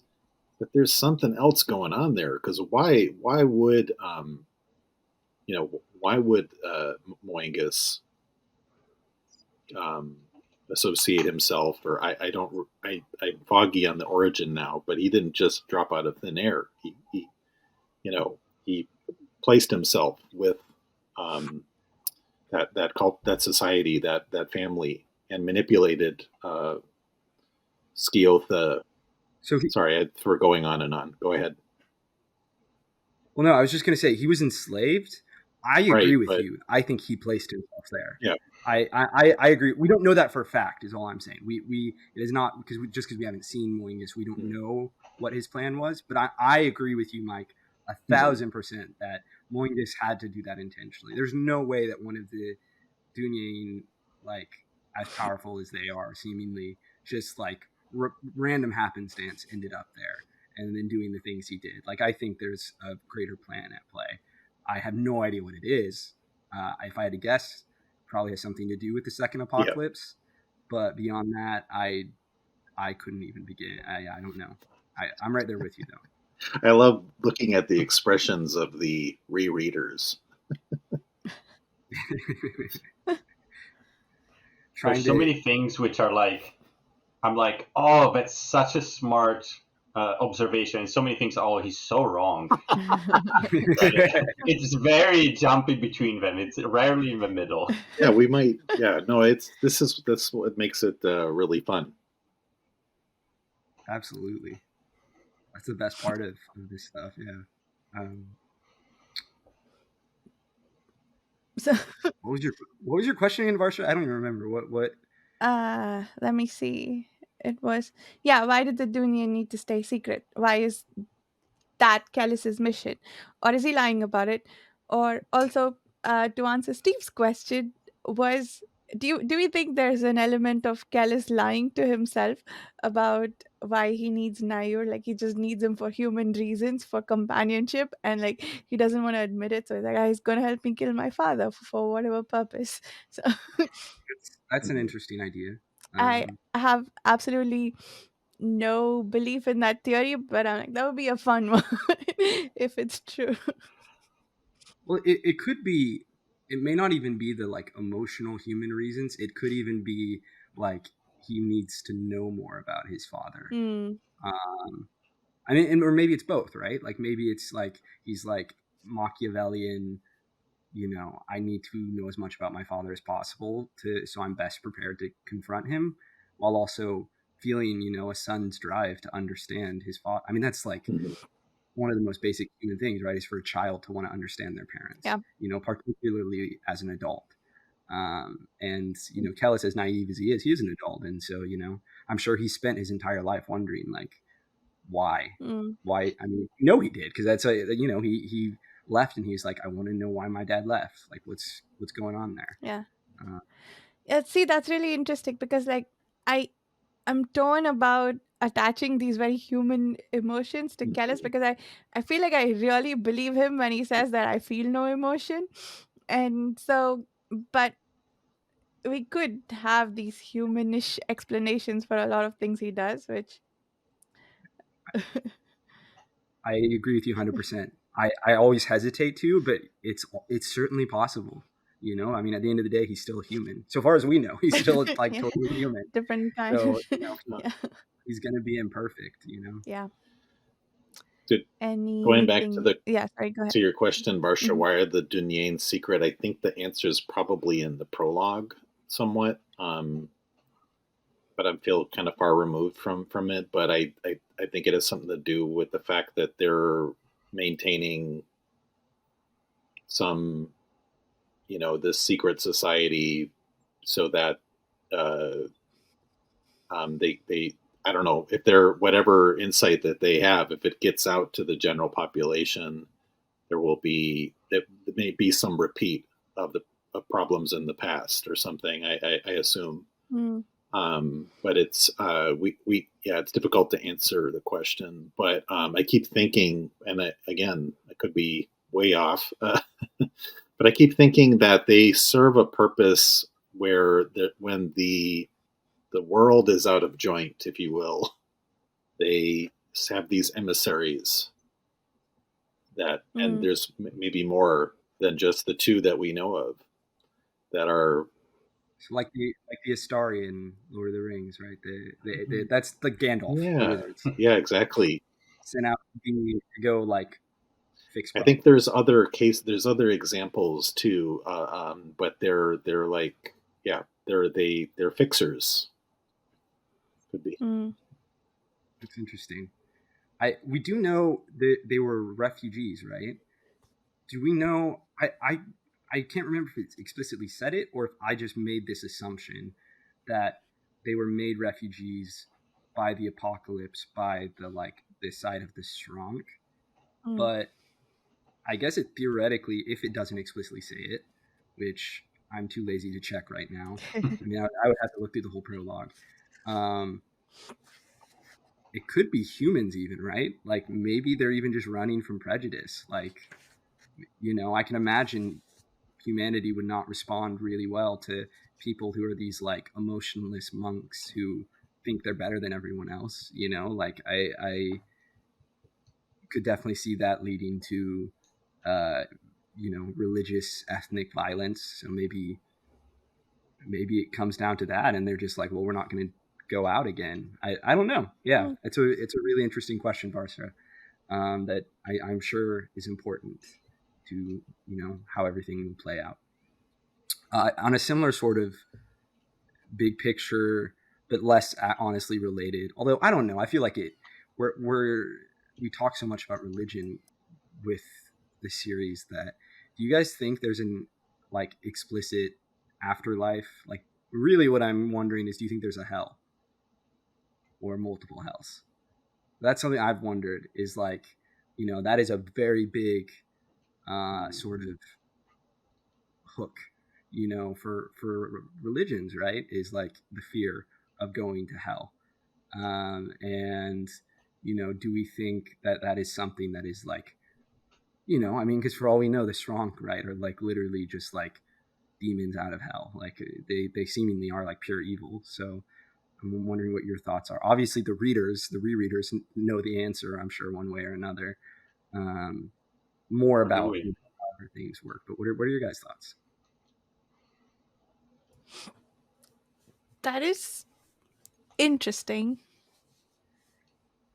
because uh, a lot of religion, I have come to realize the primary motivator for all the, let's say, prescriptions that are laid out in religion are for what will happen in the afterlife. And we haven't really encountered the notion of an afterlife here in this book with regards to any of the gods, or at least none that I've noticed so far. So that is an interesting question. Like, what are they fighting for? Are they just doing, like, some of the characters are presumably doing what they think is the will of their god. I think Proyas was one of them, if I remember correctly. Um, but yeah, like, what is the reward they seek? That is a really good question. I don't know that I have an answer. Uh, the reward is usually a heavenly afterlife in some of these instances, but is that what it is in this world?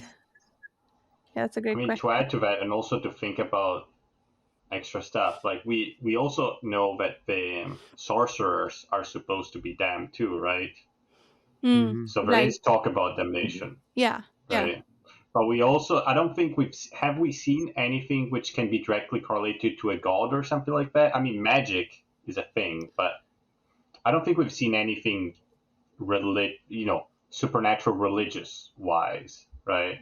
So it seems very sort of set in like, you know, oh, these people fighting because they think their god is the real one and they're all killing each other, but there's no real god or something like that, right? It's very set like that, isn't it? Mm, yeah. I mean, yeah, I think it depends on how you interpret it all, right? Like is the no god, for example, a deity. I certainly interpreted him again as like a Sauron sort Mhm. of great dark wizard type, but I don't know.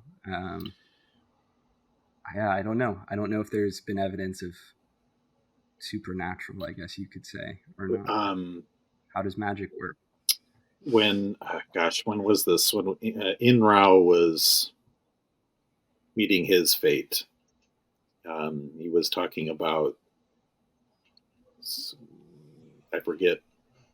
There were these polytheist elements, or I forget what he Yeah. was talking about, that existed, that maybe still exist, but the Tusk has like is unifying them in some way.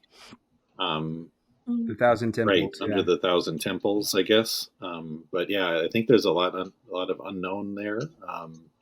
I wonder if I actually keep, I don't know why I keep thinking about, so this is a world where an apocalypse has existed, or it, not many people believe it. We actually have these kinds of things on Earth. Like there was this volcano in Indonesia that Absolutely. wiped out almost the entire planet, or entire population of humans that we know of. There's also the meteor. There's all kinds of things that have actually happened that cause mass extinctions, things like that. But I feel like for for the um, for Acamian's people, not the Citadel, but something The Thank mandate. you. The mandate. They have memory of this actually happening, whereas everybody else is like, you guys are nuts. But for them, that's hell, I guess. You know what I mean? I don't know. It's not a good answer, Mm. but I keep thinking like, that's yeah. I don't think we know enough about that. Whether there is a afterlife or what have you, but I would say probably we just maybe haven't. It hasn't really come up that much. Have they described? They must have described. I just don't remember. I'm overwhelmed by all of the threats of damnation and murder and things. Have they talked about like a heaven analog, like a paradise sort of like? They must have, right? Like, but I can't remember off the top of my head someone mentioning like this is your reward, because like you said, Varsha, like that's the whole. It's the carrot, right? It's the carrot and the stick is the afterlife, question, right? And I only remember like some mention of the stick. I don't remember if they talked about the carrot or not. Is that even part of their religion, or like what do they think happens if you're good and you die? Yeah. And even this stick is kind of ambiguous, right? Like, what does damnation mean? Like, is it just your God doesn't protect you while you're alive, or is it, something bad happens You're, to you after you die? right. If you're tortured for all of eternity, yeah. Well, yeah, I don't know. Yeah. Their beliefs, yeah, I don't know if that's been spelled out yet for us. I haven't noticed it. I can't say for a fact that it hasn't come up. But I agree with you, Mike. Like, I also did think of the dreams that the mandate schoolmen have when Carl asked that question. I'm like, that does feel like someone's personal hell, but not necessarily an afterlife. I would definitely not want to have It that. sounds awful. That would be Yeah. horrible. Every time you go to sleep, you're going to dream of the worst thing that's ever happened in history. Like, just think about it. Like, they're horrible, horrible. But that's the Prince of Nothing. Yep. Which parts? I don't remember. Which parts do they dream of? It's the battle, right? The wizard's memory. We've only Yeah, seen he a dreams. battle, but theoretically, I mean, I interpret it as theoretically, it's all of the wizard's memories relating to the apocalypse. Mm. So we've only seen And the battle because I think that's the scary thing. but also the consult. They have knowledge of the consult as well. That everybody's like, well, they don't exist. This not a big. It's like boogeymen type of thing, which we know they exist. And they come in weird shapes, and there's like shapeshifters, I guess. Yeah. I thought that came up in this section as well, where I thought this was somebody a shapeshifter, but now I don't remember. Maybe I'm confusing it, but There was question of whether or not Kellis was a sorcerer. But anyway, we've been going for a little over 2 hours. I thought we might want to wrap it up, and it's pretty late for Mike. Does anyone have anything else that we should discuss, or are we ready to call it a night?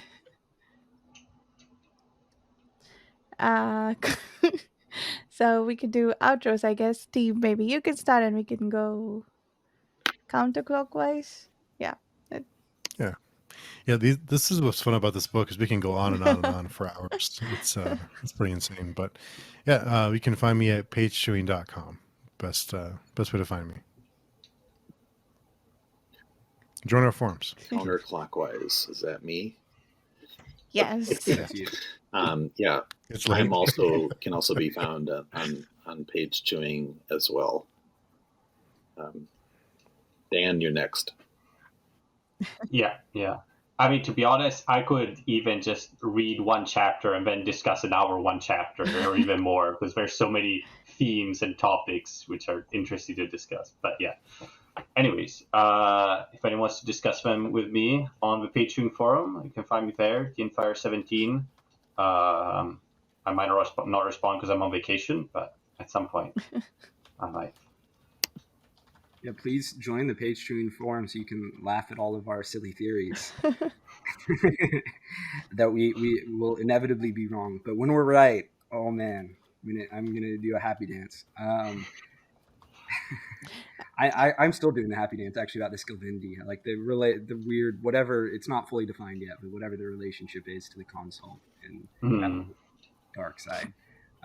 Anyway, you can find me, Carl D. Albert, at on the PageChewing forum, of course, and then my username and most social media is at Carl D. Albert. And you can find my book Truth of Crowns on Amazon. Probably is the best place, but wherever books are sold for print copies. Nice. And we're reading it right now. Yeah, I'm Yeah. going to plug it right now since we're talking. I normally let someone else do because I don't like to talk about it too much. But we are going to have a little chat about it next month sometime. So TBD. Yeah, I'm about 50 pages in. It's been really interesting so far. I'm looking forward to the discussion early next month or maybe mid next month. We'll see. But yeah, you can find me on the YouTube channel Reading by the Rainy Mountain. Yeah, and I hang out on the Patreon forum all the time. So we'll see everyone a week from now, talking about the final part of this book, just part five, whatever chapters are remaining. We'll be doing the finale discussion for the book. Thank you so much for listening, and we'll see you next week. Bye.